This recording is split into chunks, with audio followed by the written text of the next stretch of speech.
Sa kalagitnaan ng seremonya, tumakbo si Shen Wan na suot ang kanyang damit pangkasal, dahil lamang sa kanyang ikapatid na may nakalalasong impluensya. Nagpadala ito ng larawan ng kanyang paglaslas ng pulso. Walang oras para sa formalidad, ngunit kalmado kong kinuha ang mikropono. Kinakansela ang kasal, kain kayong mabuti, sa pagkakataong ito hindi ko siya hahabulin. Nipipigilan. Akala ni Shen Wan nagtatampo lang ako, dahil ako ang naging sunod-sunuran sa loob ng 5 taon. Ngunit hindi niya alam, na kapag inalis ng isang mabait na tao ang kanyang singsing, doon na magsisimula ang tunay na pagbangon. Nang tumakbo si Shen Wan palabas ng bulwagan ng kasalan, hindi man lang bumilis ang tibok ng puso ko. Sa malaking screen ay nakadisplay pa rin ang aming mga larawan sa loob ng 5 taon ng aming relasyon. Hawak ng seremonyas ang mikropono, halos magkasya ang isang itlog sa kanyang bibig. Ang mga bulungan ng mga bisita ay naging malakas na ingay. Ang mga tingin ng lahat ay nakatuon sa akin na may awa, panunuya, at pananabik na makita ang pagbagsak ko. 1 minuto lang ang nakalipas, tumunog ang telepono ni Shen Wan, ang espesyal na ringtone na nakatakda para kay Luming, ang kanyang kapatid sa pangalan, isang nagpapanggap na may talento. At may nakalalasong karamdaman, isang palaboy na pintor. Nang tingnan ni Shen Wan ang screen, bigla siyang namutla. Akmang lalabas siya suot ang damit pangkasal na ipinatahi ko sa halagang 300,000. Hinawakan ko ang kanyang pulso. Hindi gaanong mahigpit, ngunit sapat na para siya'y mapatigil. Shen Wan, ngayon ang kasal natin. Tumingin ako sa kanyang mga mata, mahina ang aking boses.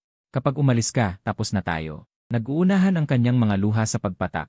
Puwersahan niyang inalis ang kanyang kamay, nag-iwan ng bakas ng dugo ang kanyang kuko sa likod ng aking kamay. Jenchen, nakalimutan mo na ba si Luming, buhay ang nakataya, paano ka naging ganito ka walang puso? Kahit kailan pwedeng magpakasal, pero kapag namatay ang isang tao, wala na. Pagkasabi niya nito, tumakbo siya nang hindi lumilingon.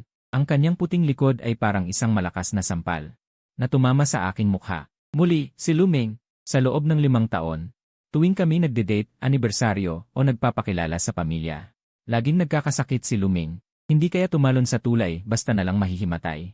O di kaya'y sa banyo, susugatan ang sarili ng todo. Sa bawat pagkakataon, tumatakbo si Shen Wan na parang baliw. At ako, parang tanga na sumusunod sa kanya.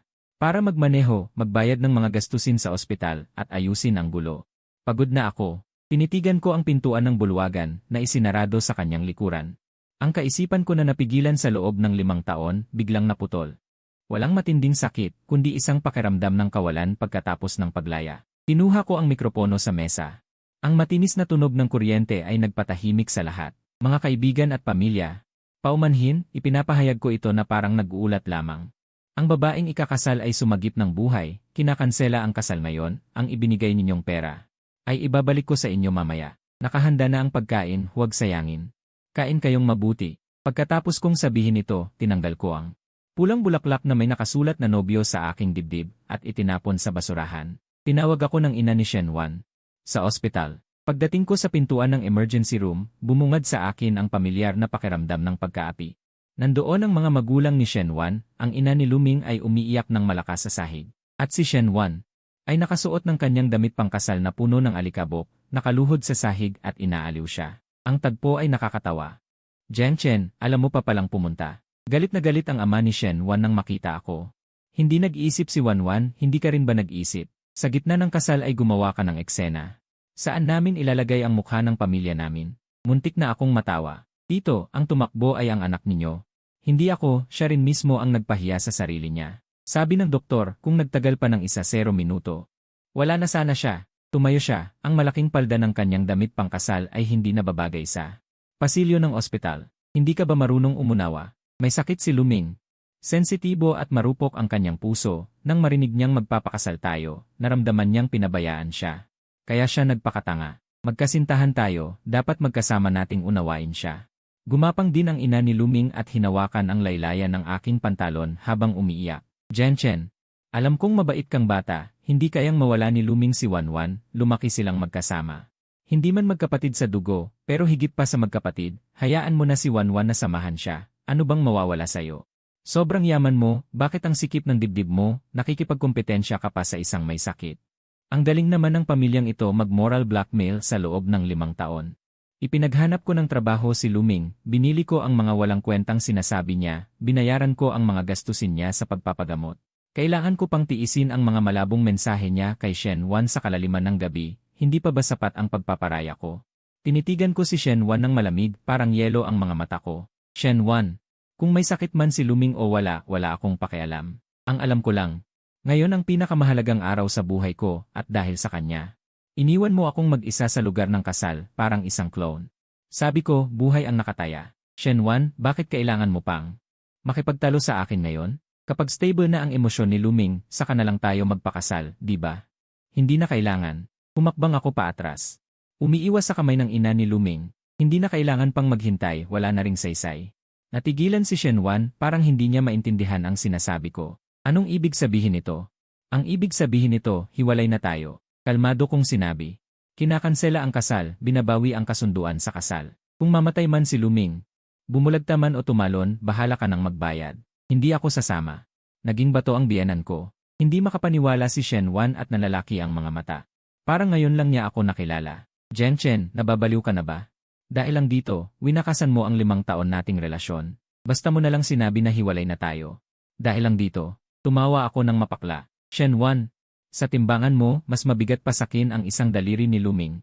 Kung hindi mo siya kayang iwanan, pagbibigyan na kita. Magpakasal na kayong dalawa. Huwag na kayong manira ng buhay ng mga normal na tao. Pagkatapos kong sabihin yon, tumalikod ako at umalis. Narinig ko ang galit na sigaw ni Shen Wan sa likod ko. Jen Chen, kapag umalis ka ngayon, huwag mo nang asahan na babalikan pa kita. Huwag kang magsisisi. Magsisisi. Pagkalabas ko ng ospital, tiningnan ko ang maningning na sikat ng araw sa labas. Ang pinagsisihan ko lang ay hindi ko agad iniwan ang pamilyang iyon. Pagbalik ko sa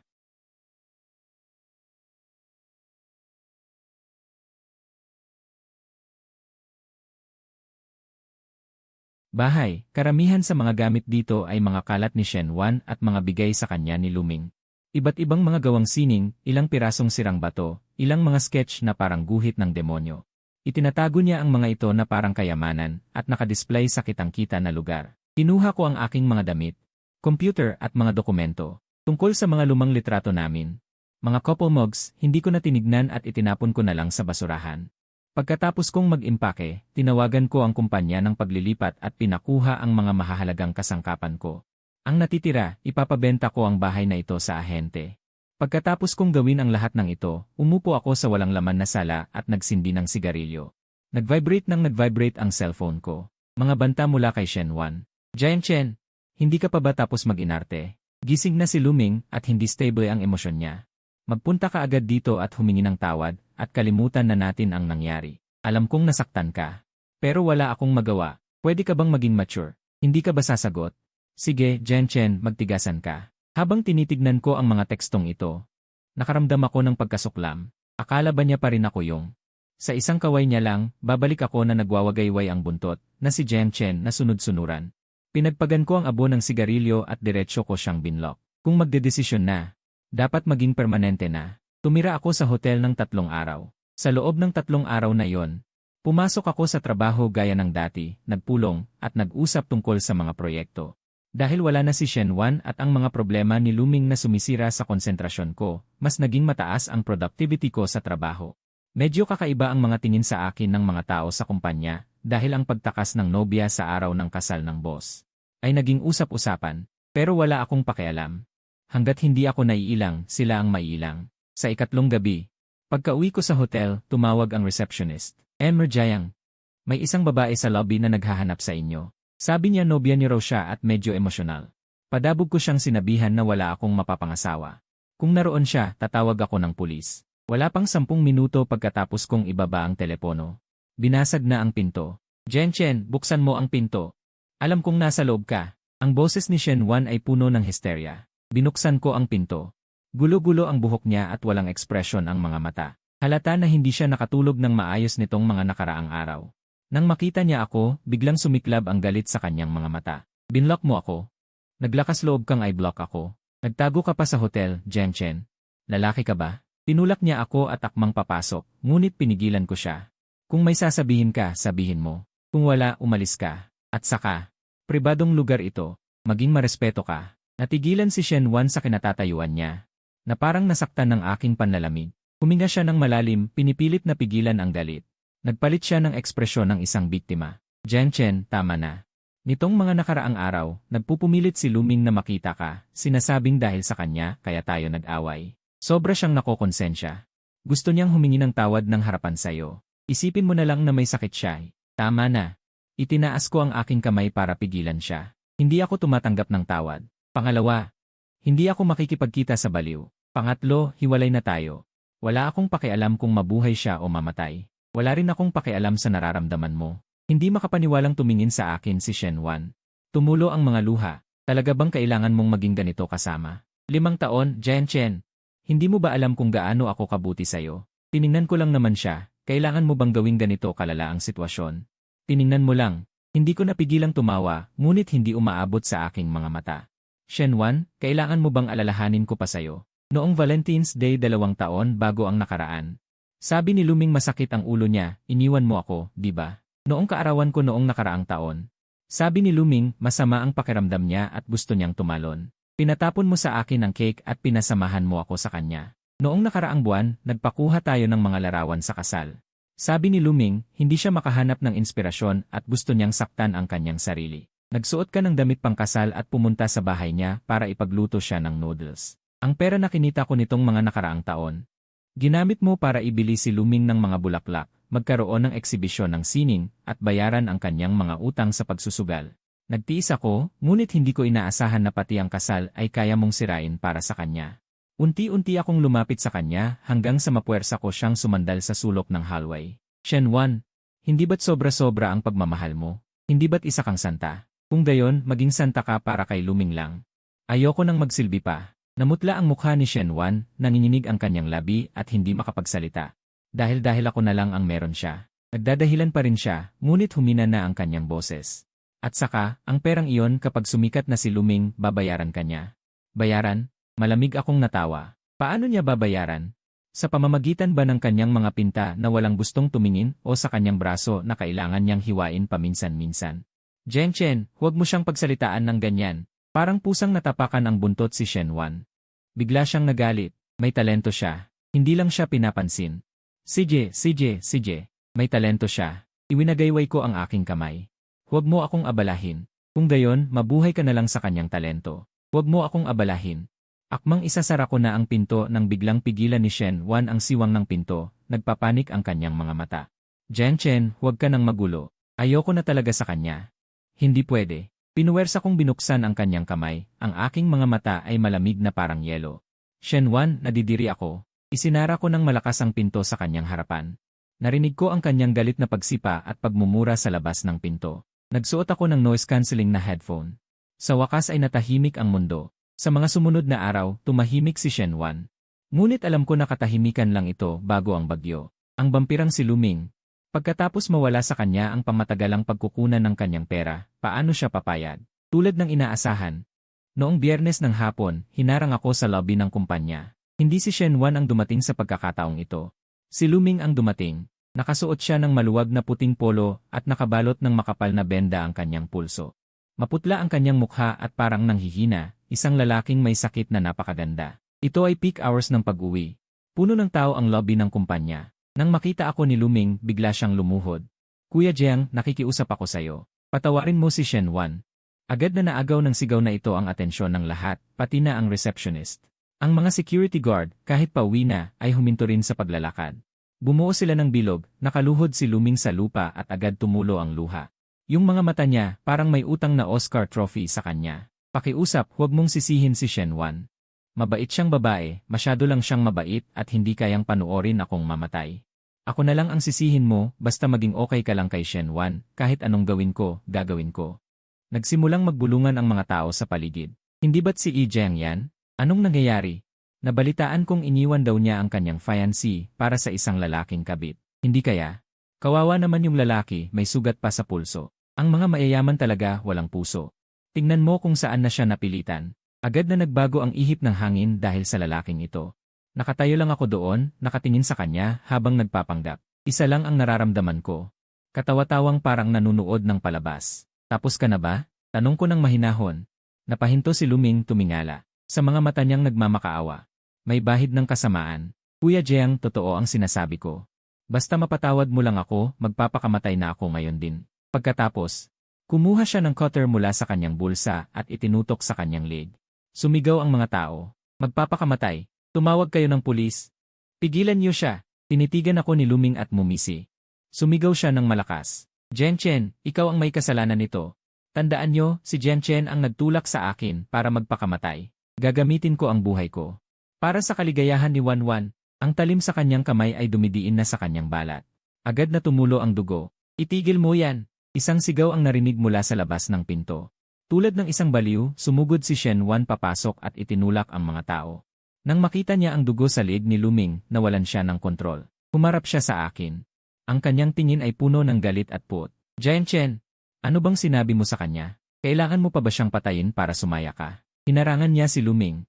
Tulad ng isang inang hayop na nagtatanggol sa kanyang anak, itinuro niya ako. Kapag may nangyari kay Luming, pababayaran ko sa iyo ang buhay niya. Habang tinitingnan ang dalawang taong ito na binabaliktad ang katotohanan at ang mga tao sa paligid. Ang mga mapanuyang tingin na ipinupukol nila sa akin. Kumukulo ang dugo ko. Ito ay galit na umabot sa sukdulan at naging kalmado. Patayin siya. Pababayaran ng buhay. CJ, kung gusto niyong gawing malaki ang palabas na ito, pagbibigyan ko kayo. Dahan-dahan kong kinuha ang cellphone ko mula sa bulsa ko at nagpatugtog ng isang record. Ito yung kanina. Nang nagtatawag si Luming sa sulok sa baba, pinarecord ko sa security guard. Itinaas ko yung volume. Kinonekta sa Bluetooth speaker sa lobby. Sa sumunod na segundo, ang masama at sakim na boses ni Luming. Malinaw na umalingaw sa buong lobby. Tumunog ang Bluetooth speaker. Sumunod ang mapangutyang boses ng lalaki.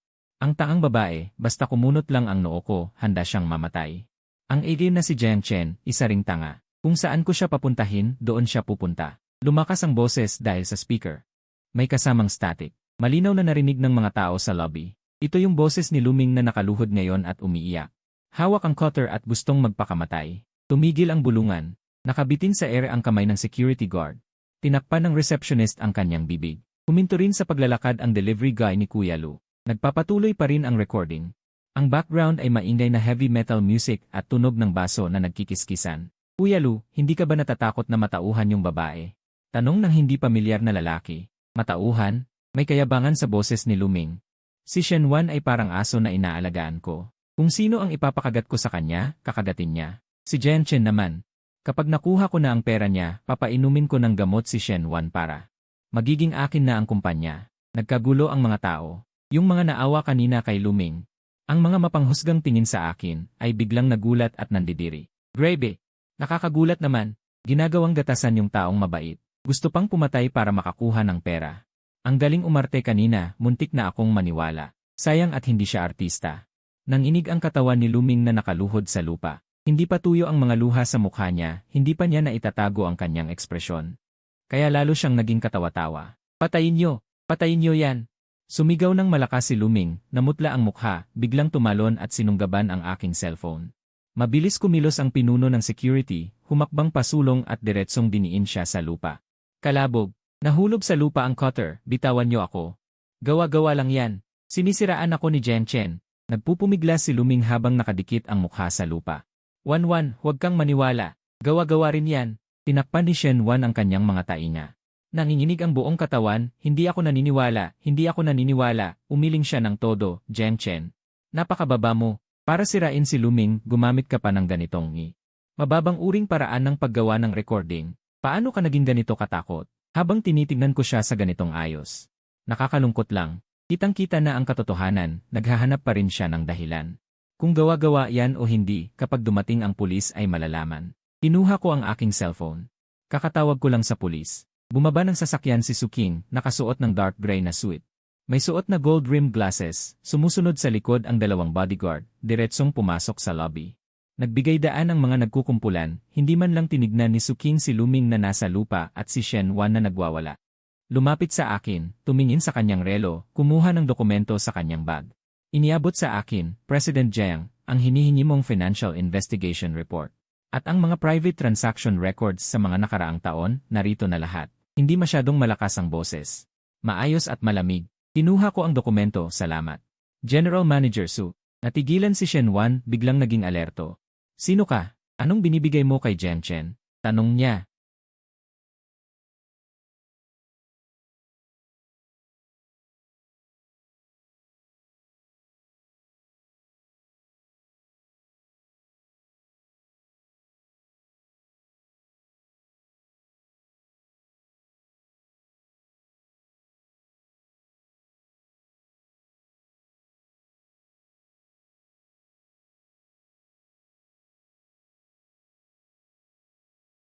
Pinulot ni Shen Wan ang isang litrato, nakadikit sa likod ang resibo ng paggastos. Ang oras ay noong. Mga gabing umiyak si Luming. Impossible. Nanginginig ng husto ang kamay ni Shen Wan. Lumipat ang tingin sa litrato at kay Luming. Kahit aso siguro ni President Jiang marunong kumagat pabalik, ginagamit mo ang pera niya para suportahan ang basurang to. Talagang kakaiba ang paningin mo. Nakapamaywang na tumingin si Suking kay Shen Wan, Ina Shen. Alam mo ba kung magkano ang nakuha ni Luming sa card mo sa loob ng 5 taon? 3,800,000. Sapat na ang perang ito para makulong siya ng 10 hanggang 8 taon. 3,800,000. Bulong ni Shen Wan, si Luming na nakadapa sa lupa ay halos. Nagsimulang magsisihan. Wan, tulungan mo ako. Wala akong kinalaman dito ah. Sumigaw ng malakas si Luming, si Shen Wan. Si Shen Wan ang nang-aakit sa akin. Sabi niya walang kwenta si Jiang Chen, parang kahoy. Siya ang nagbibigay sa akin ng pera para maglibang. Ang mga babae sa litrato, siya rin ang naghanap para sa akin. Anong sinasabi mo? Biglang tumingala si Shen Wan, tinitigan ng masama si Luming. Talaga naman. Para protektahan ang sarili, sumagot agad si Luming. Jiang Chen, kung gusto mong magdemanda, ay demanda mo si Shen Wan. Pera niya ang gamit ko. Pangalan niya ang nakasulat sa card. Inosente ako. Biktima lang ako na binabayaran niya. Tuluyang nawala sa sarili si Shen Wan. Ito pala ang lalaking pinrotektahan niya sa loob ng 20 taon. Luming, isa kang hayop. Sumigaw ng malakas si Shen Wan, sumugod kay Luming, kinamot ng todo ang mukha niya. Dahil sa'yo, iniwan ko na ang pamilya ko. Ganyan ka pala sa akin. Papatayin kita. Nagpambuno ang dalawa. Hinihila ni Shen Wan ang buhok, sinisipa ni Luming ang tiyan. Nag-aaway na parang aso sa publiko. Tinitigan ko ang eksenang iyon, tama na. President Jiang, tumingin ang pinuno ng security. Linisin ang lugar. Tumalikod ako, huwag hayaang madumihan ng basura ang lugar ng kumpanya. Lumapit ang 2 bodyguard. Parang binuhat ang mga sisiyo, binuhat ang 2 papunta sa pintuan. Jiang Chen, pakinggan mo ako. Niloloko lang ako. Umiiyak na sigaw ni Shen Wan.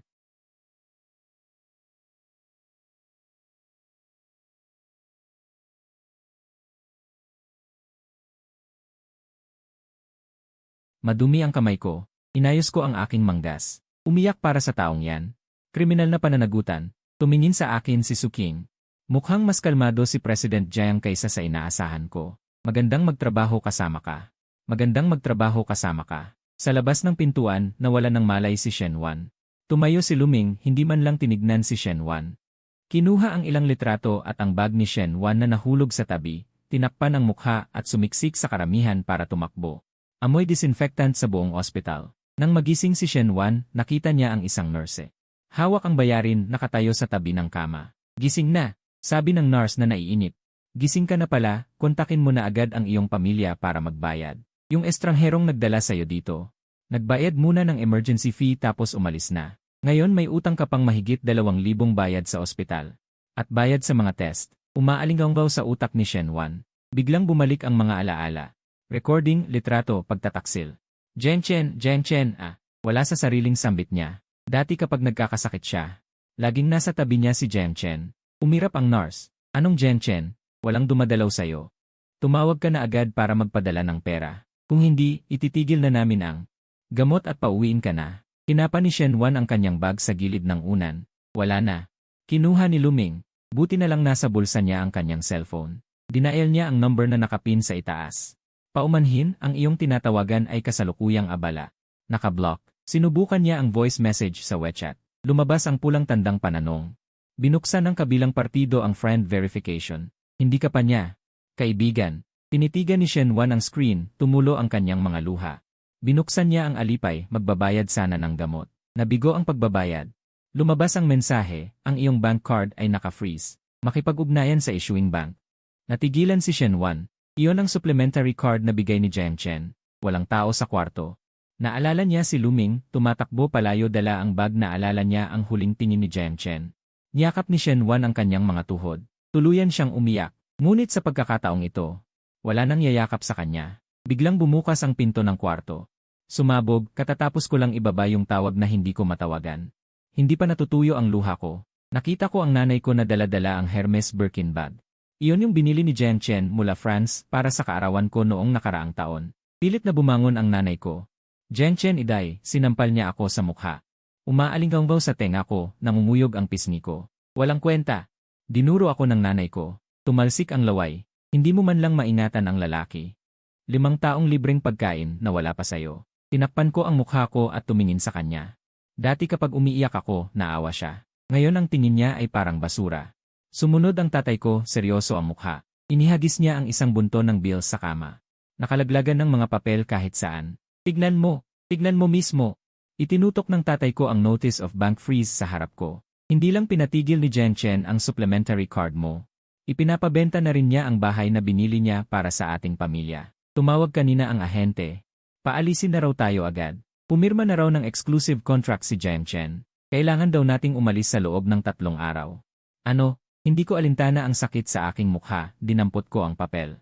Paano niya nagawa iyon? Iyon ang binigay niya sa inyo para sa pagtanda niyo. Binigay?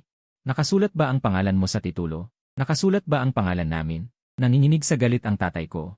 Palagi naming sinasabi sa iyo na himukin mo siyang magpakasal. Gusto mo pa raw mag-obserba? Maghintay ng kasal. Ngayon, wala na. Hindi na tuloy ang kasal.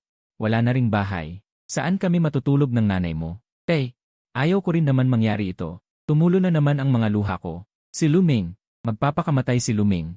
Hindi ko siya pwedeng hayaang mamatay. Luming, mas mabuti pang mamatay ang walang kwentang iyan. Sigaw ng nanay ko. Inabandona mo ang gold mine dahil sa isang estranghero.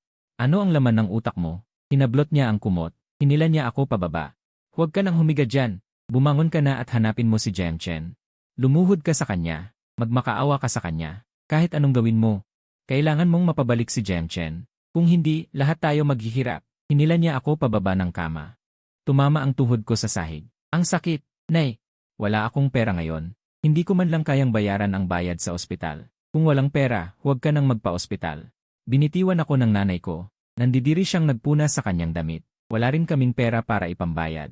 Kasalanan mo yan, ayusin mo. Kung hindi mo kaya, huwag ka nang bumalik sa pintuan ng bahay ni Shen. Pagkasabi nito, tumalikod at umalis ang dalawa. Hindi man lang tiningnan ang resibo sa sahig, ma. Hinabol ko hanggang sa pintuan, nakita ko lang na pinapasok siya sa elevator. Lumapit ang head nurse. Hawak ang bayarin, Miss Shen, dahil nandito na ang pamilya ayaw pa ring magbayad. Kung ganoon, pakiproseso na lang ang iyong paglabas. Siksikan ng mga kama, may mga nakapila pa sa likod.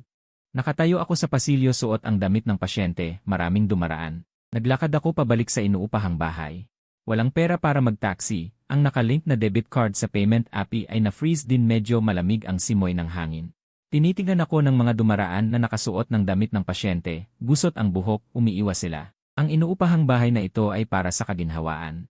Inuupahan para maalagaan si Luming malapit sa kanyang studio. Umakyat ako sa ika-5 palapag.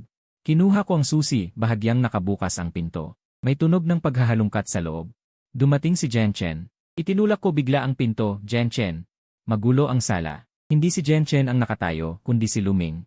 May sigarilyo sa bibig niya, 2 malaking sako sa tabi niya. Isinisilid niya ang aking bag. Mga alahas, mga gamit sa makeup. Nang marinig ang ingay, lumingon siya, puno ng pagkasuklam ang kanyang mga mata. Babalik ka na pala. Buti naman, hindi ko na kailangang hanapin pa ang iyong tinatagong pera. Itinapon niya ang sigarilyo. Tinapakan sa carpet. Inabot niya ang kwintas sa iyong lieg para tanggalin. Van Cleef & Arpels may pagbibili sa magandang halaga. Natigilan ako. Ilang oras pa lang ang nakalipas, lumuhod siya at umiyak, sinasabing handa siyang mamatay. Ngayon, kasakiman na lang ang natira. Luming, anong ginagawa mo? Nanginginig ang boses ko. Mga gamit ko ito. Umalis ka. Ngumisi si Luming. Ibinato ang isang Chanel bag sa sako. Binili lahat ito ni Jen Chen. Dahil hindi na magiging yen ang tanga na yon. Sayang lang kung itatago ko pa ang mga ito. Mas mabuti pang ipapalit ko sa pera. Ipapalit sa pera. Sumugod ako para kunin ang sako. Kung kukunin mo ang mga gamit, paano na ako? Wala akong pera ngayon. Wala na akong makain. Ano nang pakialam ko kung makakain ka o hindi? Itinulak ako ni Luming. Bumangga ako sa kabinet ng sapatos, masakit ang baywang ko. Luming, paano mo nasasabi yan? Namumula ang mga mata ko. Dahil sa'yo, hiniwalayan ko ang asawa ko. Nawalan ako ng bahay. Kinukutya ako ng lahat. Paano mo ako magagawang saktan ng ganito? Tumigil si Luming.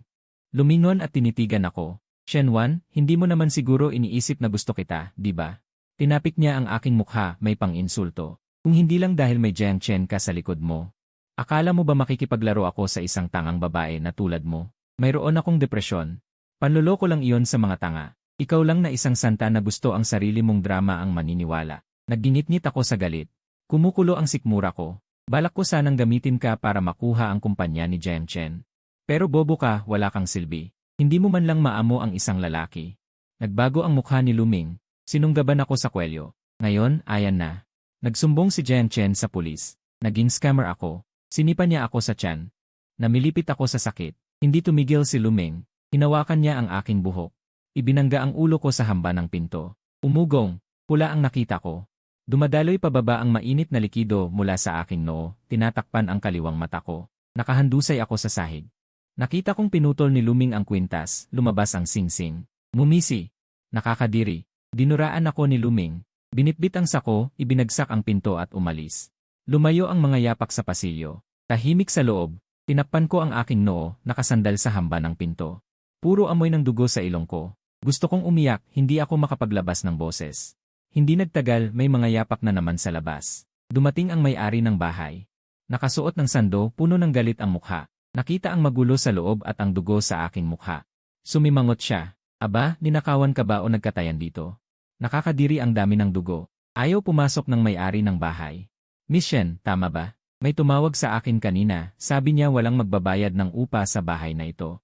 Wala akong pakialam sa nangyayari sa inyo ng lalaking iyon. Hindi ko na paupahan ang bahay na ito. Kinuha niya ang isang notice at itinapon sa dugo. 3 araw. Pinakamarami, 3 araw lang ang ibibigay ko para lumipat ka. Kapag nandito ka pa rin pagkatapos ng 3 araw. Itatapon ko lahat ng yan. At saka, yung mga bakas ng dugo sa dingding, kailangan mong linisin yan. Kung hindi, walang babalik sa deposito mo kahit 1 sentimo. Pagkasabi niya nito, tumalikod siya at bumaba. Nagkubli ako sa greenhouse. Tinitigan ko yung papel na nababad sa dugo. Wala akong lakas para pulutin. Dumilim na. Walang ilaw. Sumasakit na ang tiyan ko sa gutom. Nagkaroon ng langib yung sugat sa noo ko. Kumikirot ang balat. Tinapa ko ang cellphone ko.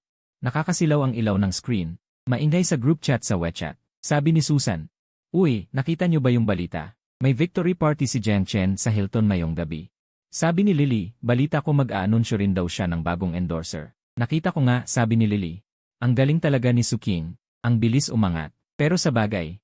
Si Shen Wan lang naman ang tatanga-tanga para iwanan yung napakagwapo na tulad ni Jiang para sa isang baliw na pintor. Sabi ni Susan, huwag na nating pag-usapan si Shen Wan. Nakakaswerte. Balita ko pinalayas na siya sa ospital kanina. Hindi raw niya kayang bayaran ang gamot. Tinanggal ko na siya sa group chat. Para hindi siya makahiram ng pera sa atin. Sabi ni Lily, tama yan. Dapat matagal na nating tinanggal yung babaeng hindi nag-isip. Noon, binibigyan natin siya ng importansya. Dahil lang kay Jiang Chen. Gusto kong magpaliwanag. Nanginginig ang kamay ko habang nagtatype. Susan, pwede bang makahiram ng 2,000 piso? Ako si. Hindi na naipadala. Pulang exclamation point. Hindi ka na miyembro ng group chat na ito. Pagbukas ko ng personal chat kay Susan, naka-on ang friend verification niya. Sina Lily, sina Ana at si Aoya, binlock na rin ako. Para akong pinagmumula ng sakit. Inihiwalay ng lahat. Lumabas sa cellphone ko ang balita. Malaki ang itinaas ng shares ng Jiang Corporation. Presidente Jiang Chen, kasama ang misteryosong babae sa victory party. Bagong relasyon, ibinunyag. Ang litrato ay sina Jiang Chen at Su Qing. Nakasuot ng dark blue suit si Jiang Chen. Nakaangkla si Su Qing sa kanya. Nakatayo silang dalawa sa ilalim ng spotlight. Samantalang ako, nasa dilim, puno ng dugo ang mukha. Hindi ako papayag. Nagpapanggap lang si Jiang Chen dahil galit siya. Kapag nagpakita ako, kapag nakita niya na nasaktan ako, kapag nakita niya nakaawa-awa ako, mahahabag siya. Pupuntahan ko siya. Tumayo ako at pumunta sa banyo. Ang gulo-gulo ng buhok ng taong nasa salamin. May tuyong dugo sa kalahati ng mukha. Gulo-gulo ang balat sa sugat sa noo. Namumula ang mga mata. Para akong baliw. Naghilamos ako ng malamig na tubig. Napadaing ako sa sakit ng sugat. Nag-ayos ako. Lumabas ako. Wala akong pera para sumakay. Umasa ako sa alaala ko papunta sa bahay ng mga magulang ko. Naglakad ako ng 2 oras. Nagkasugat ang sakong ko. Sobrang sakit sa bawat hakbang. Sa wakas, nakarating ako sa subdivision. Nakatayo sa harap ng bahay, nanginginig ang kamay ko habang isinusuksok ang susi. Isuksok. Pumasok sa kalahati, sumabit. Sinubukan kong itulak. Nakakarindi ang tunog ng metal na nagkikiskisan. Hindi ako makapasok. Pinalitan ang seradura. Ito ang bahay ko. Nagpalit sila ng seradura kagabi para hindi ako makapasok. Nanay, tatay, kumatok ako sa pinto. Paos na ang boses ko. Buksan niyo ang pinto. Ako to, si Wanwan. Ang sakit-sakit na. Papasukin niyo ako. Walang sumagot. Pero gumalaw yung butas sa pinto. May nakatingin. Tay, alam kong nandyan kayo sa loob. Parang awan nyo na, buksan nyo ang pinto. Wala na akong mapuntahan. Lumuhod ako sa lupa. Nakasandalang noo ko sa pinto habang umiiyak. Kaluskos. Bumukas ng kaunti ang pinto. Nakakabit ang chain. Lumitaw ang mukha ng tatay ko. Tay, inabot ko ang pinto. Papasukin niyo ako. Ang sakit ng ulo ko. Huwag mo akong tawaging tatay. Malamig ang boses ng tatay ko. Shen-wan, matagal ko nang sinabi sa'yo. Kapag hindi mo na ibalik si Jiang Chen, huwag ka nang magpapakita sa pintong ito. Hindi kami nagpapalamon ng mga walang silbi sa pamilya namin. Lalo na yung mga pabigat. Pero wala na talaga akong magawa. Ayaw na sa akin ni Jiang Chen. Kasalanan mo yan. May inihagis na matigas na bagay. Tumama sa mukha ko. Isang gold-plated na imbitasyon. Nakasulat ang taunang victory party ng Jiang Corporation. Ito ang dahilan kung bakit napakaraming koneksyon ang ginawa ko para lang makakuha ng isang tiket. Tinitigan ako ng tatay ko. Nasa Hilton si Jiang Chen ngayong gabi. Tingnan mo ang itsura mo. Tama lang yan. Ano, natigilan ako. Kailangan kong magmukhang kaawa-awa. Tumawa ang tatay ko. Pare-pareho lang ang mga lalaki. Sa itsura mong yan, naduguan ang ulo. Pumunta ka sa handaan at lumuhod ka kay Jiang Chen sa harap ng lahat. Umiyak ka ng umiyak. Sabihin mo na niloko ka ni Luming na binugbog ka. Basta't mapukaw mo ang kanyang awa. O kaya'y gamitin ang opinyon ng publiko para mapilitan siyang patawarin ka, may pag-asa pa. Tay, gusto mo akong magmakaawa? Pinulot ko ang imbitasyon. Panggilid lang, hindi ako pupunta. Suminghal ang tatay ko. Kung hindi ka pupunta, mamatay ka na lang dyan sa labas. Napag-usapan na namin to ng nanay mo. Ibebenta na ang bahay na to bukas para ipambayad ng utang. Kung hindi mo mabawi si Jiang Chen, sabay-sabay tayong magpapakamatay. Padabog na sinarado ang pinto at nilock. Hawak ko ang imbitasyon, nakaluhod sa sementong sahig. Dumugo na naman ang sugat sa noo ko, pumatak sa mata ko. Hindi ko pinunasan. Tama ang tatay ko. Sa itsura kong to. Sakto. Maaalala ni Jiang Chen ang nakaraan. Maaawa siya sa akin kapag nakita niya ako. Paalisin niya si Suking. Tiyak yon. Umayos ako ng tayo, hawak ang dingding. Mahigpit na hinawakan ng imbitasyon. Pumasok sa gabi.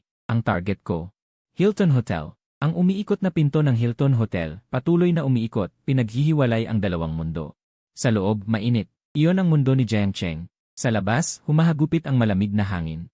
Iyon ang impyernong kinatatayuan ko. Suot ko ang marumi at tuyong dugo na damit ng pasyente. Sa labas, nakasuot ako ng lumang jacket na galing sa gilid ng basurahan. Ang benda sa noo ko ay may dugo at halo-halo na sa pundasyon.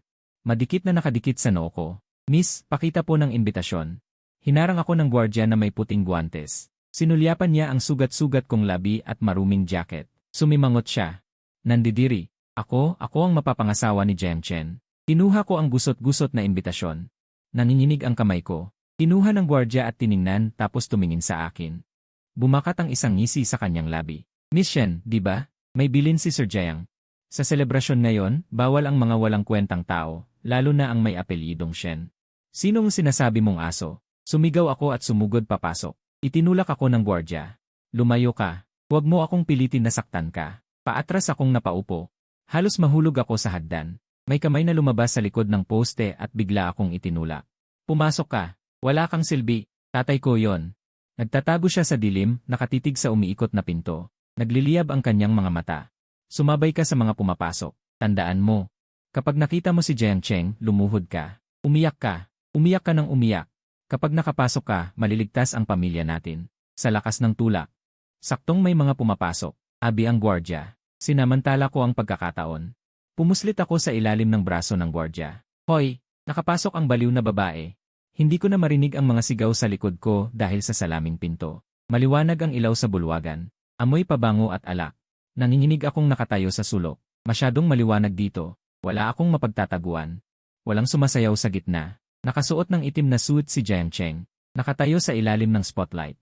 Dati nagluluto lang siya ng sabaw para sa akin sa kusina. Halos hindi ko na siya makilala. Yakap niya si Suking. Naka-expose ang likod ng damit ni Suking. Nakapatong ang kamay niya sa balikat ni Jiang Chen. Sumasayaw silang dalawa sa saliw ng musika. Yumuko si Jiang Chen para tingnan siya. Tumingala si Suking at tumawa. Hindi siya natapakan. Ang galing nila. Naalala ko na sumayaw din ako kasama si Jiang Chen. Noong nakaraang taon sa party. Wala ako sa sarili, nakatingin sa cellphone ko at naghihintay ng balita mula kay Luming. Natapakan ko si Jiang Chen ng ilang beses. Sinabi lang niya na okay lang. Ngayon, hindi ako ang yakap niya. Sino kaya yon? Bakit siya nakapasok na ganyan ng suot? Diyos ko, si Shen-wan yon, di ba? Yung tumakas na bride. Siya nga. Bakit ganyan ang itsura niya? Parang pulubi. Balita ko dahil sa gulo sa ospital, naubos ang pera nila.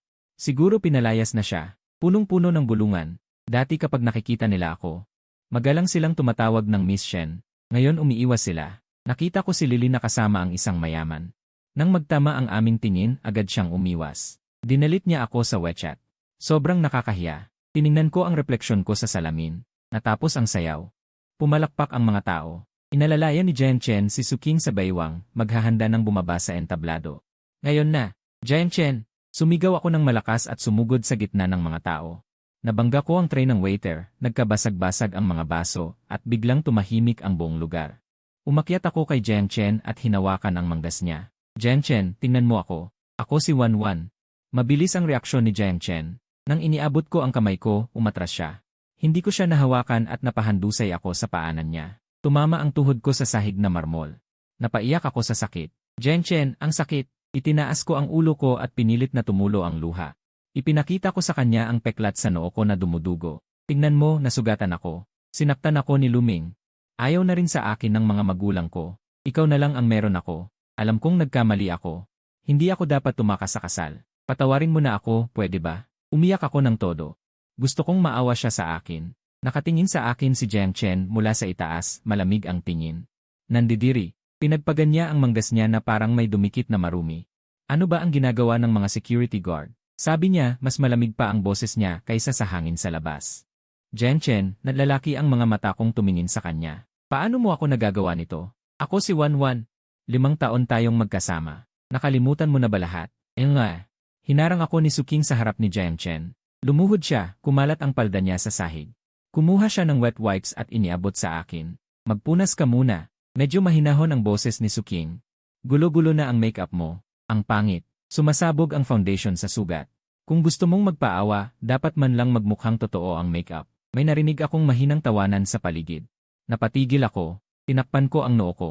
Akala ko pala ang sugat na iningatan ko ay isa palang katatawanan sa mata ng iba. Suking, isa kang mga agaw. Inagaw mo si Jian Chen sa akin. Galit na galit ako at itinulak siya. Hinawakan ni Suking ang pulso ko. Malakas siya. Bumaon ang kuko niya sa laman ko. Miss Shen, magising ka sa katotohanan. Bumulong si Suking sa tainga ko.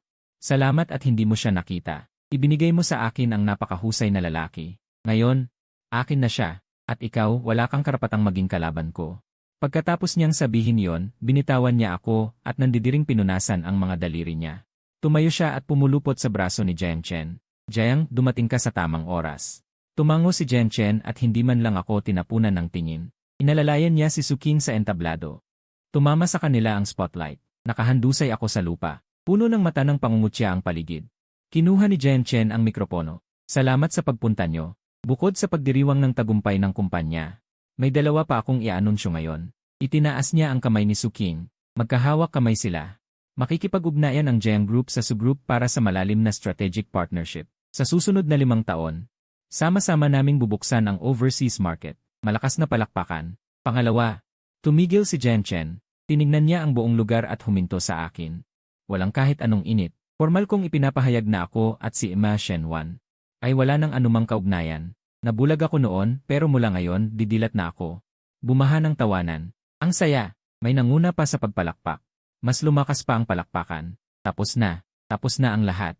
Hindi siya nagbibiro. Hindi rin siya nagpapadala sa bugso ng damdamin. Sinasabi niya talaga sa harap ng buong syudad na itinatapon niya ako. Hilahin niyo palabas ang babaeng iyan. Ibinaba ni Jian Chen ang mikropono at tumingin sa mga security guard. Sumugod ang 4 na malalaking lalaki at binuhat ako palabas. Bitawan niyo ako. Jian Chen, hindi mo ako pwedeng gawin ito. Mahal kita, Jian Chen. Nagpupumiglas ako ng husto. Sumisipa-sipa. Nalaglag ang isa kong sapatos. Papalapit na ako sa pinto. Papalayo ng papalayo ang lalaki sa entablado. May sinasabi si Suking sa kanya. Yumuko si Jian Chen at tumawa. Inayos niya ang buhok nito. Dating sa akin lang iyon. Padabog na isinara ang pinto sa likod. Itinapon ako sa tabi ng basurahan sa likod ng hotel. Dito itinatapon ang mga tira-tirang pagkain. Puno ng mantika at bulok na gulay ang lupa. Nakakasuka ang asim. Nakahandusay ako sa lupa. Masakit ang buong katawan ko. Paos na ang boses ko. Jian Chen, hawak ko ang maputik na lupa na bali ang aking mga kuko. Bakit, Ningning? Ilang araw pa lamang ang nakalipas, ako pa ang kinainggitan ng lahat bilang Mrs. Jiang. Ningning, tinulungan ko lang si Luming, bakit naging ganito? Patak. Tumulog ang lighter, sumilay ang apoy sa dilim. Itinaas ko ang aking ulo. May lumabas na anino mula sa kailaliman ng eskinita. Suot niya ang maruming puting kamiseta, gusot-gusot ang buhok. Lubog ang mga mata, mukhang baliw. Si Luming. Hindi siya nakalayo. Hindi ba't ikaw ang aming ginang Jayang? Dumura si Luming ng sigarilyo. Tinapakan ito ng kanyang paa, naglalaro ng folding knife sa kanyang kamay. Nanginig ako. Umatras ako. Luluming, anong gagawin mo? Anong gagawin? Nising lumapit si Luming, lumuhod sa harap ko. Nakita ko ang lahat kanina sa likod ng pinto. Hindi ba't pumasok ka para hanapin si Jemchen? Nasaan ang pera? Nakuha mo ba ang pera? Hinila niya ang aking buhok, pinilit akong tumingala. Magkano ang ibinigay sa iyo ng tangang iyon bilang bayad sa paghihiwalay? Ibigay mo sa akin. Wala, nanginginig kong sabi. Wala siyang ibinigay sa akin kahit isang sentimo. Pinalayas niya ako. Wala. Nagbago ang ekspresyon ni Luming. Sinampal niya ako. Walang silbi. Pinapunta kita para magmakaawa, hindi mo man lang magawa. Anong ginagawa mo dito kung wala kang pera? Sinimulan niya akong kapain, kinapapan ang aking mga bulsa. Nasaan ang cellphone? Alahas? Wala bang ibinigay sa'yo si Jemchen? Wala. Talaga. Wala. Luming, bitiwan mo ako. Nagpumiglas ako, sumisigaw. Saklolo. May mamamatay tao. Sumigaw ka pa. Inikit ni Luming ang talim ng kutsilyo sa aking mukha, ginuhitan ng sugat. Likod ito ng eskinita. Walang darating. Kahit may dumating kapag nakita kanilang ganyan kabaliw. Akalaing naglalandian tayo. Ang kanyang mga mata ay parang sa lobo. Shen Wan. Kung hindi ka na gusto ni Jiang Chen, wala ka ng pakinabang. Pero tiningnan niya ako mula ulo hanggang paa, nakakadiri ang kanyang tingin. Kapag naibenta kita sa lugar na yon, siguro makakakuha pa ako ng kaunting pera. Sapat na para makabili ako ng tiket para tumakas. Anong sinasabi mo? Lumaki ang aking mga mata, pinigilan ng takot ang aking lalamunan. Sa sandaling ito, sa wakas, naintindihan ko. Hindi lang si Jiang Chen ang nawala sa akin, hindi lang pera. Nawala sa akin ang aking nag-iisang tagapagtanggol. At ang payong na ito, ako mismo ang sumira. Hinila ni Luming ang aking buhok, tulad ng paghila sa patay na baboy. Hinila niya ako papunta sa kailaliman ng eskinita. Tara na, kapatid ko. Ito na ang huling beses na tutulungan mo ang iyong kuya. Bumasa sa aking damit ang tubig sa lupa. Pinapanood ko ang malabong ilaw sa dulo ng eskinita, papalayo ng papalayo. Iyon ang ilaw sa likod ng Hilton Hotel. Masaya pa rin doon. At ako, nahuhulog sa bangin. Amoy maasim na suka ang lumulutang sa likod ng eskinita. Hinila ni Luming ang aking buhok, tulad ng paghila sa damo. Nadapa ako, nagagasgas ang aking tuhod sa semento, nag-iwan ng putol-putol na bakas ng dugo. Anong pinaggagawa mong patay-patayan? Magsalita ka. Inihagis ako ni Luming sa sulok ng dingding. Sinipa niya ang aking tiyan. Sumakit ito, nanguluntoy ako. Sumuka ako ng ilang beses. Walang pera. Wala talagang pera. Paos ang aking boses. Pinatigil na ni Jiang Chen ang lahat ng credit card. Pinalayas niya ako. Walang silbi. Dumura si Luming. Lumuhod siya, tinapik ang aking mukha gamit ang likod ng kanyang folding knife. Kung walang pera, aba, may halaga pa rin ang balat at laman mo. Sa unahan, may parlor. Kilala ng loko ang bugaw doon. Kapag ipinasok kita doon, 10 customer sa isang gabi. Siguradong makakapalit tayo ng 2 bote ng alak. Tiningnan ko ang lalaking nasa harap ko. Ang mukha na dating nagpabaliw sa akin. Ngayon ay baluktot na, nakakatakot. Ito ba ang lalaking iniwan ko si Jiang Chen, ang mansyon, at ang dignidad? Luming, dahil sa iyo kaya ako naging ganito. Sigaw ko. Tumahimik ka. Kung hindi dahil sa iyo, sana hawak ko na ngayon ang ilang milyong pera ni Jiang Chen at nagpapasarap sa ibang bansa. Hinila ni Luming ang kwelyo ng aking trench coat. Biglang may maririnig na mabibigat na yabag sa bunganga ng eskinita. 3 anino ang humarang sa malabong ilaw. Hinarang ang eskinita. Natigilan si Luming, nag-aalalang lumingon. Sino yan? Huwag kayong makialam. Umalis kayo. Ang pinuno ay nakasuot ng itim na leather jacket. Hinihila niya ang solidong bakal na tubo sa lupa, kumakaluskos. 陆大画家，贵人多忘事啊！皮夹克走近， Lumantad ang mukhang barako. Kitang-kita ang peklat sa kaliwang pisngi. Namumutla si Luming. Nanginginig ang kamay na may hawak na kutsilyo. Biaoje, hindi ko akalaing maaalala mo pa ako. Ngumisi si Biaoje at pinaglaruan ang tubo. 6 na buwan na ang nakalipas. Kinumbinsi mo akong ipasok ang pera sa demolisyon sa kung anong future art fund na magdodoble raw sa loob ng 3 buwan. Ngayon, 6 na buwan na ang nakalipas, nasaan na ang pera? Biaoje, pakinggan mo muna ako. Kailangan ng cycle ang operasyon ng gallery. Binitiwan ako ni Luming at umatras ng umatras. Sumandal sa pader. Cycle ng nanay mo. Sumugod ang 2 malalaking lalaki sa likod ni Biaoje. Sinipa sa dibdib si Luming. Tumilapon si Luming na parang basahan at bumagsak sa basurahan. Napasigaw ako. Nagtago ako sa sulok at natakot na magsalita. Hindi man lang ako tiningnan ng tatlong malalaking lalaki. Dumiretso sila kay Luming. Beoj, huwag niyo siyang saktan. May pera ako. Ang bayaw ko ay si Jiang Chen, ang presidente ng Jiang Corporation. Yakap-yakap ni Luming ang ulo niya sa sahig. Basta palayain niyo ako. Papabayaran ko siya sa inyo. Doble pa. Jiang Chen. Tinapakan ni Biaojie ang mukha ni Luming. Giniling ng sapatos niya ang mga parte ng mukha nito. Nakita ko sa balita. Kani-kanina lang nag-anunsyo si President Jiang na nakipaghiwalay na siya sa kapatid mong Pokpok. Anong ipambabayad mo? Tumili si Luming. Kung wala kang pera, susundin natin ang patakaran. Dinura ni Biaojie ang sigarilyo niya. Dito ka ba gumuguhit? Dito mo pinirmahan ang kontrata para lokohin ako. Huwag, Biaoj. Nagmamakaawa ako sa'yo. Pintor ako. Buhay ko ang kamay ko. Nagpupumiglas si Luming. Pinigilan siya ng dalawang malalaking lalaki na parang isda sa ibabaw ng lamesa. Itinaas ni Biaojie ang tubo at ibinagsak ng malakas. Crack! Umalinggaw ang tunog ng nabaling buto sa eskinita. Tili ni Luming. Nabalian ka ng pulso niya sa 70 degree. Lumabas ang puting buto sa laman. Pati itong binti. Ang bilis mong tumakbo, ano? Muling hinampas ni Biaojie. Muli may tunog ng crack. Nadurog ang tuhod ni Luming. Gumuho ang buong binti niya. Pumikit siya. Nawala ng malay dahil sa sakit. Nakakadiri.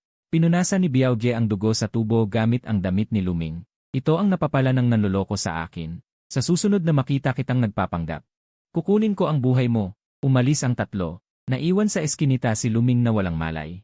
At ako na nagtatago sa sulok dahil sa takot. Tinangay ng hangin ang mga basurang papel sa lupa. Tinitigan ko ang kamay ni Luming na sira.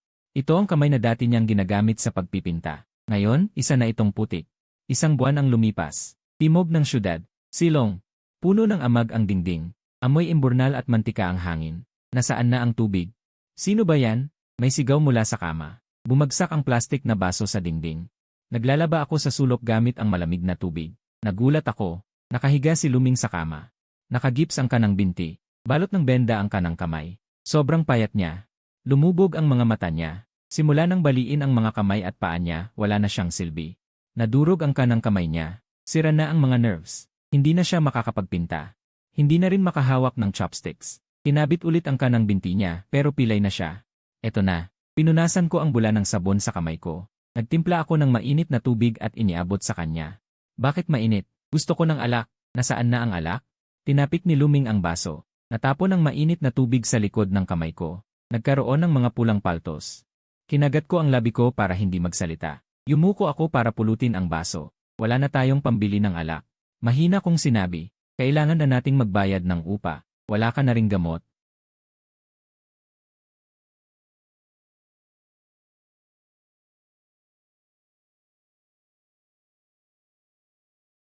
Kung hindi dahil sa'yo, hindi ako mapupunta sa ganito. Kung hindi mo ako alagaan, tatalon ako mula sa building. Wala na akong silbi, kaya mas mabuting mamatay na lang ako. Huwag ka ring mag-isip na mabuhay.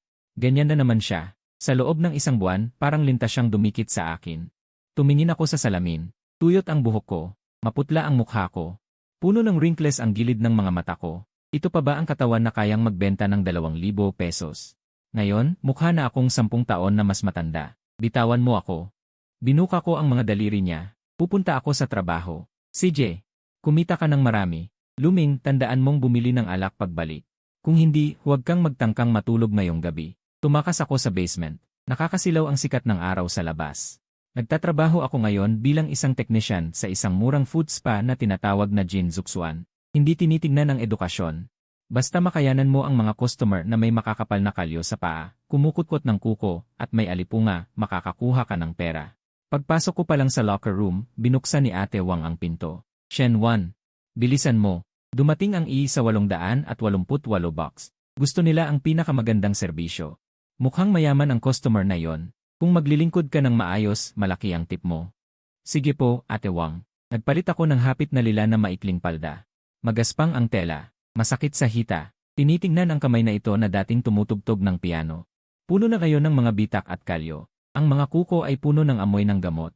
Ito ba ang karma ko? Dala ko ang batyang kahoy. Pumasok ako sa 888 box. Madilim ang ilaw. May amoy ng murang insenso. Nakayuko ang lalaki sa sofa at nakatingin sa kanyang cellphone. Magandang araw po, boss. Ako po si Technician number 18. Ikinalulugod ko po kayong paglingkuran. Lumuhod ako sa lupa. Tinanggal ko ang sapatos niya. Isang peres ng limitadong sneakers. Binilhan ko rin dati si Luming. Narinig ng lalaki ang boses. Nag-angat ng tingin. Nagtagpo ang aming mga mata. Bumagsak sa lupa ang tuwalya sa aking kamay. Wangkay. Ang lalaki sa harap ko ay nakasuot ng suit at makintab ang buhok. Kaklase ko pala siya sa kolehiyo. Wangkay, ang dating nagsuot ng punit na sneakers at pinagtawanan ko. Nag-apply para sa tulong pinansyal. Si Wangkay na pinangunahan kong pagtawanan. Natigilan si Wangkay. Pagkatapos ay sumingkit ang kanyang mga mata. Bumagsak ang tingin niya sa liig ko. Ay, hindi ba't si Shen Xiaohua? Sumilay ang ngiti sa kanyang mga labi. Sumandal siya at tumukod. Sabi ng leader kanina, may bagong teknisyan na dumating. Ikaw pala, hindi ko akalain. Ang dating mataas na paaralang bulaklak na si Shen. Bumabagsak sa paghuhugas ng paa para sa isang tulad kong mahirap. Umiinit ang kahihiyan sa aking katawan. Gusto kong tumakbo. Ngunit parang may tingga ang mga binti ko. Saan ako pupunta? Hindi pa bayad ang upa. Naghihintay si Luming. Kinagat ko ang labi ko. Yumuko ako para pulutin ang tuwalya. Boss, okay lang ba ang temperatura ng tubig? Mainit po ba?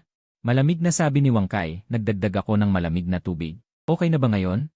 Malamig, hindi ka marunong magsilbi. Sinipa ni Wangkay ang batyang kahoy. Bumuhos ang tubig na may halong herbal na pakete sa akin. Basa ang buhok, mukha at dibdib ko. Tumutulo ang kulay kape na katas ng gamot sa aking mukha. Pasensya na po, pasensya na po. Hindi ko na inisip na punasan ang sarili ko. Dumapa ako sa lupa para punasan ang carpet. Isang paa ang tumapak sa kamay ko. Mariing diniinan ni Wangkay. Tinitingnan ako mula sa itaas. Shenwan, naaalala mo pa ba noong 2 taon? Hindi ko sinasadyang natapon ang sabaw sa iyong sapatos na nagkakahalaga ng 5,000 piso. Pinilit mo akong sa harap ng cafeteria. Punasan ang sapatos mo. Sinabihan mo pa akong daga sa kanal. Sumakit ang kamay ko. Hindi ako nangahas na bawiin ang kamay ko. Naaalala ko. Pasensya na po, Wangkay. Hindi ko lang talaga alam dati. Hindi alam.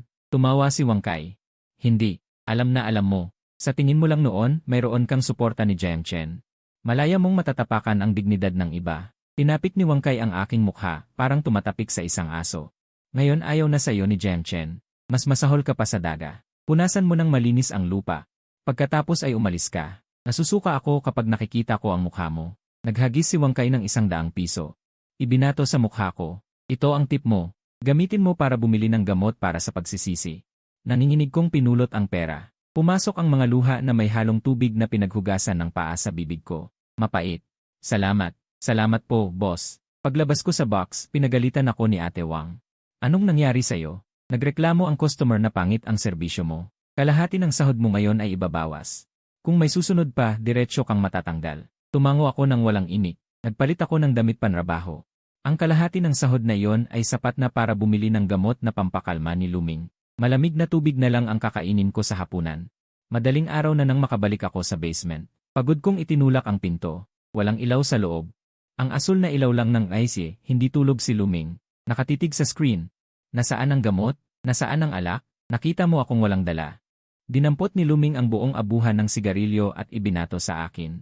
Bug, tumama ang abuhan sa balikat ko. Sobrang sakit ng buto. Nabawasan ang sahod ko ngayon. Gamot lang ang nabili ko. Walang pera pambili ng alak. Inihagis ko ang gamot sa kama at umupo sa sulok. Ipinapalabas na naman sa NIE ang balita sa ekonomiya. Ngayon, ang kumpanya ng teknolohiya sa ilalim ng Jiang Corporation.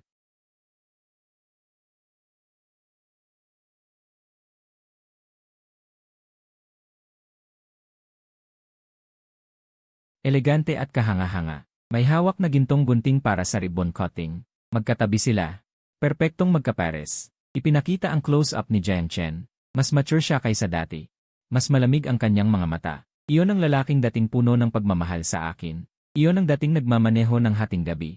Umiikot sa buong lungsod para bilhan ako ng cake. Ngayon, nasa alapaap siya. Ako naman ay nabubulok sa putik. Anong tinitingin-tingin mo? Patayin mo! Patayin mo iyan! Biglang nagwala si Luming. Dinampot ang remote at ibinato sa Ri, kumislap ang screen at tumigil sa malamig na mukha ni Jiang Chen. Naging black screen. Ano ba ang ikinaangat niya? Hindi ba't mayroon lang siyang 2 pirasong pera?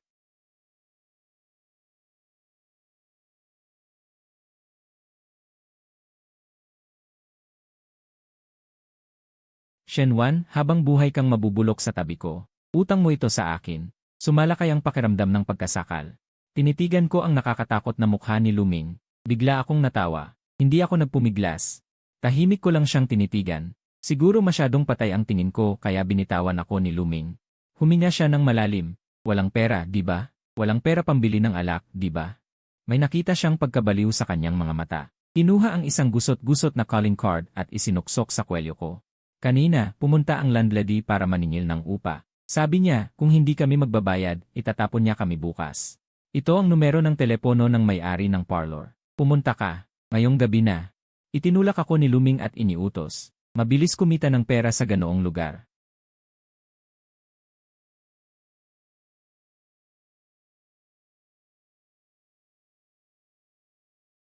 Mas gusto mo bang panoorin akong mamatay sa sakit? Panoorin kaming magpalaboy-laboy sa kalye. Matuwid na tanong ni Luming. Shenwan, huwag kang magpanggap na banal. Ang hawakan ng paa ng lalaki sa foot spa. Ano ang pagkakaiba sa paglilingkod sa lalaki sa kama? Tutal, ginamit ka na rin naman ni Jiang Chen. Nag-aalala ka pa ba dyan? May pumutok sa isip ko. Nga pala. Ano nga ba ang pagkakaiba? Tumayo ako at naglakad papunta sa mesa. May isang kutsilyo ng prutas sa mesa. Mapurol ang talim. May bahid ng katas ng mansanas kahapon. Saan ka pupunta? Akala ni Luming pumayag na ako. Nagpakita ng saya ang mukha niya. Bago ka pumunta, linisin mo muna ang mukha mo. Huwag kang magmukhang malungkot. Ayaw ng mga lalaki niyan. Kinuha ko ang kutsilyo. Malamig ang hawakan. Nakadikit sa palad ko. Nagpadama sa akin ng hindi pa nararanasang kapanatagan. Lumingon ako. Tinitigan ko si Luming na nakahiga sa lupa. Bagamat naka-black screen ang AC. Naririnig pa rin ang tunog. Malinaw na naririnig ang boses ng news anchor. Sinabi ni Emer Jiang Chen. Sa mga darating na araw, ilalaan niya ang kanyang sarili sa gawain kawanggawa. Tutulong sa mas maraming taong nangangailangan. Nakakatawa. Ipinagdiriwang ng buong mundo ang kanyang tagumpay. Ako naman ay nasa impyerno, nakikinig sa bulong ng demonyo. Shenwan, anong gagawin mo sa kutsilyo? Napansin ni Luming na may mali. Tinitigan niya ang tingin ko. Likas siyang umatras. Hihiwain mo ba ang mansanas? Wala nang mansanas sa bahay. Lumapit ako sa kanya. Madilim ang ilaw ng basement. Nagpapakita ng malamig na sinag sa talim. Luming, tama ka. Lumuhod ako. Magkapantay ang aming paningin. Kung hindi na tayo makakaligtas. Huwag na tayong mabuhay. Mahina kong sinabi. Pero, ayokong umalis ng mag-isa. Lumiit ang mga mata ni Luming.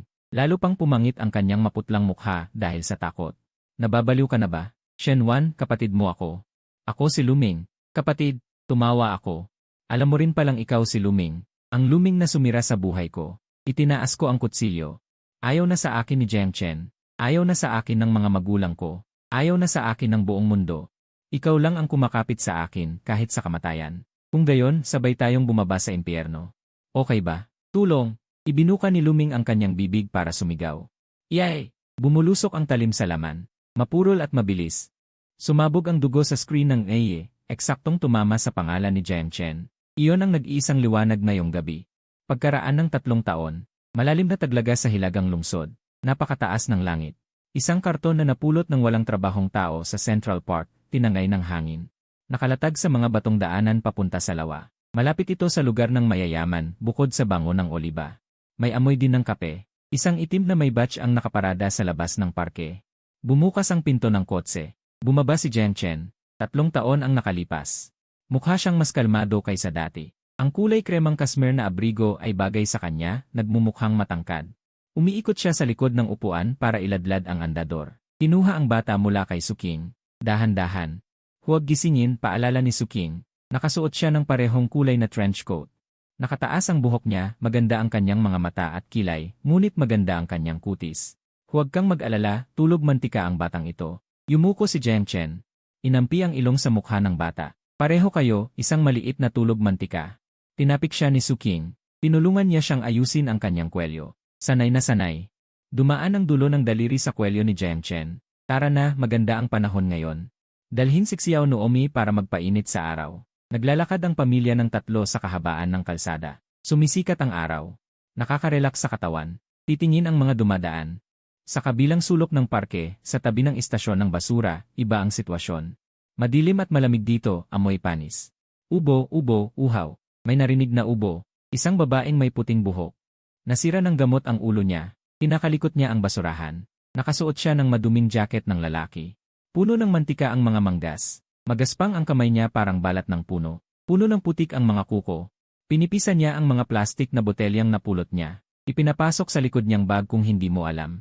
Walang maniniwalang dating anak mayaman ng mga Shen na si Shen Wan ito. 27 taong gulang pa lang. Mukhang 60. Bilisan mo, babae. Gusto mo ba akong butumin? Sabi ng lalaking nakaupo sa wheelchair.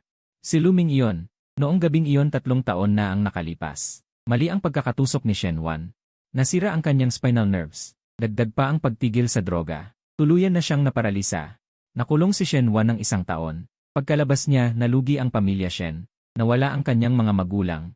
Kailangan niyang dalhin ang kanyang paralitikong kapatid at magpagalagala. Pinahirapan ang isa't isa. Ngunit nagtutulungan din paos ang boses ni Shen Wan. Mabagal siya kumilos. Nagalos ng basag na bote nang kalikutin niya ang basura. Dumaloy ang dugo kasama ng maruming tubig. Pinunasan lang niya ito sa kanyang damit. Nagpatuloy sa pagkalikot. Ano ang tinitingnan mo? May lata pa doon. Bulag ka ba? May hawak na tungkod si Luming. Ihinampas sa likod ni Shen Wan. Palak! Natumba si Shen Wan. Halos madapa siya. Tumayo lang siya. Sinundan ang itinuro ni Luming. Sa gilid ng pangunahing kalsada yon, sa pagitan ng araw at anino, gumulong ang isang pulang bola ng goma. Huminto sa tabi ng punit-punit na sapatos ni Shen Wan. Pusang yumuko si Shen Wan. Likas na ugali. Bilog, plastic, makakapagpalit ng ilang sentimos. Nang mahawakan niya ang bola, huminto ang isang peres ng sapatos sa harap niya. Tuminala sa kanyang pantalon. Kasmer na abrigo. Tuminala pa. Isang pamilyar at hindi pamilyar na mukha. Jian Chen. Bumilis ang tibok ng puso ni Shen Wan. 3 taon na. Naisip niya ito sa bilangguan. Naisip niya ito sa tulay. Hindi niya inakala na magkikita sila sa ganitong paraan. Nakatayo si Jian Chen sa araw. Malinis siya. Paumanhin. Nakakaabala ako. Yumuko si Jian Chen. Pinulot ang bola sa tabi ng kanyang maruming kamay. Hindi siya nandidiri. Ngunit kalmado ang kanyang mga mata. Tinitigan siya ni Shen Wan. Tinignan ng mga mata na yon ang kanyang puting buhok, maruming mukha, punit-punit na kamay. Pagkatapos ay inalis ang tingin. Parang tumitingin sa bato sa gilid ng kalsada. O sa isang estranghero. Walang galit, walang gulat. Hindi na niya siya kilala. Salamat. Tumango si Jian Chen. Lumingon na may hawak na bola. Jiang. Bumuka ang bibig ni Shen Wan. Hindi makapagsalita. Parang pandikit ang hiya. Tinakpan ang kanyang lalamunan. Tinitingnan ang kanyang matikas na likod. Bigla niyang nalaman. Wala na siyang karapatang tawagin siya. Honey. Nakuha na ang bola. Nanggaling sa di kalayuan ang boses ni Suking. Mabilis na lumapit si Jian Chen. Pinunasan ang bola at iniabot sa batang nasa stroller. Nakuha na. Ang lakas naman ng batang ito, ang layo ng inihagis. Inabot ni Suking ang isang wet wipe. Punasan mo ang kamay mo. Hinawakan iyan ng pulubi. Baka magdala ng bakterya sa bata. Kinuha ni Jian Chen ang wet wipe at pinunasan ang kamay. Mukhang kaawa-awa naman. Ang tanda na. Nangangalakal pa rin. Pag alis natin, iwan na natin sa kanila iyong isang kahon ng gatas sa sasakyan. Sige, bahala ka. Sang-ayon ni Suking. Lumampas ang tingin kay Jian Chen at napunta kay Shen Wan. Nagtama ang kanilang mga mata. Bahagyang gumalaw si Shen Wan. Gusto niyang umiwas pero hindi niya kaya.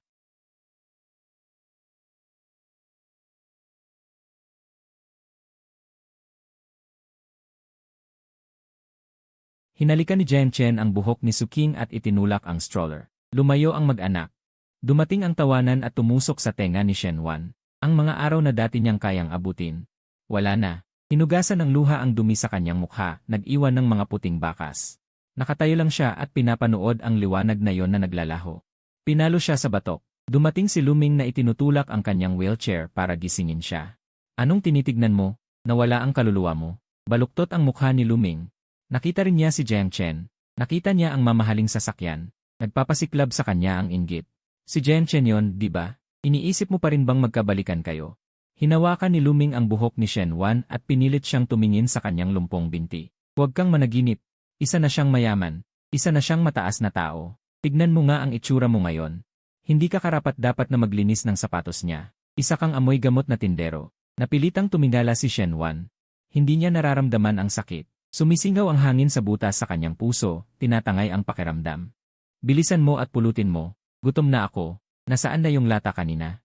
Binitiwan ni Luming ang buhok ni Shen Wan at pinukpok ulit siya sa likod ng tuhod. Lumuhod si Shen Wan sa lupa. Tumama ang tuhod niya sa batong semento. May malakas na tunog. Tumingin siya sa maruming sapatos. Tumulo ang luha sa sapatos. Ito na ba ang hinaharap niya? Bugbog at mura. Nanginginig ang kanyang kamay.